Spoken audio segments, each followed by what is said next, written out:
আজ সয়াবিন আলু দিয়ে নিরামিষ ঝোল রান্না করব। সয়াবিনটা গরম জলে সিদ্ধ করে নিয়ে জল নিগড়ে রেখেছি। আলু কেটে রেখেছি।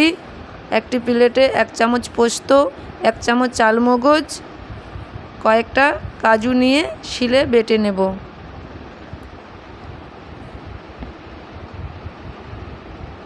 আর একটি প্লেটে কিছু দারুচিনি নিয়েছি, 2টো লবঙ্গ, 2টো এলাচ, 1টি শুকনো লঙ্কা, 1টি তেজপাতা, কিছুটা জিরে, 2 চামচ আদা, টমেটো আর 1টি কাঁচা লঙ্কা চিড়ে রেখেছি।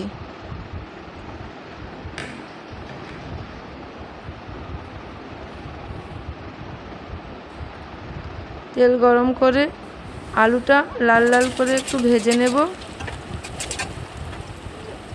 আলুটা লাল লাল হয়ে গেলে সয়াবিনটা দিয়ে এর সঙ্গে আর একটু ভেজে নেব।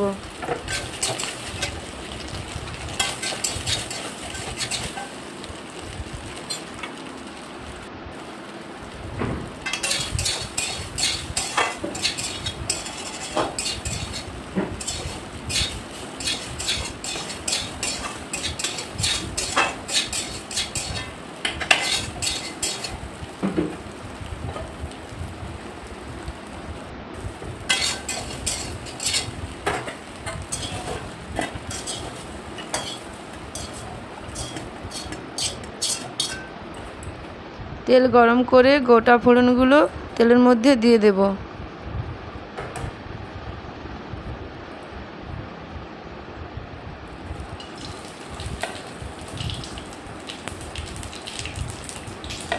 আদা কাঁচা লঙ্কাটা দিয়ে দিলাম।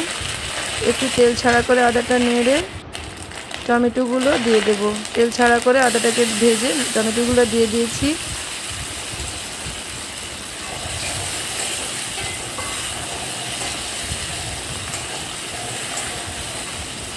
এক চামচ ধনে গুঁড়ো দিয়ে দেব।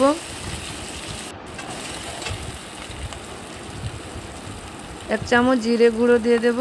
1 চামচ হলুদ, 1 চামচ লঙ্কার গুঁড়ো, আন্দাজ মতো নুন দিয়ে ভালো করে একটু জল দিয়ে কষিয়ে নেব। টমেটোগুলো গলে যাবে, মশলাটা তেল ছাড়া হয়ে যাবে।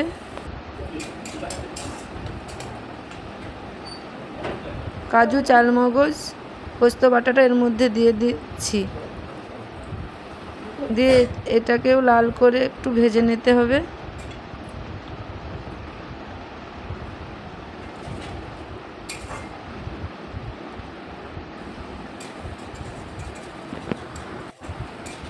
লাল করে ভাজা হয়ে গেলে কসুরি মেথিটা 1 চিমটি আমি দিয়ে দেব এর মধ্যে।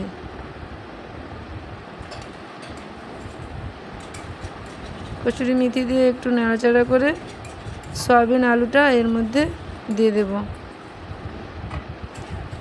সয়াবিন আলু দিয়ে একটু নাড়াচাড়া করে জল দিয়ে দেব।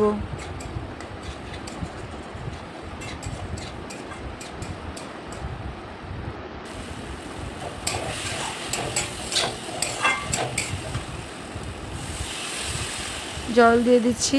আলুটা সেদ্ধ হবে এবং যে যেমন ঝোল রাখবে সেইভাবে জল দেবে।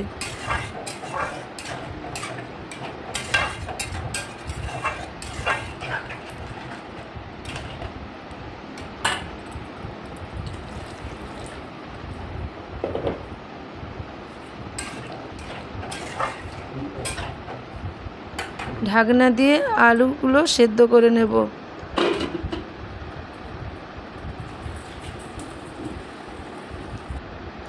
আলু সেদ্ধ হয়ে গেলে এর মধ্যে 1 চামচ গরম মশলা দেব।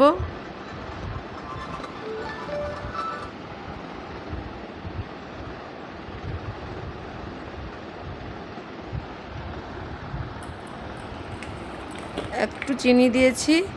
1 চামচ গরম মশলা দেব আর 1 চামচ ঘি দিয়ে দেব।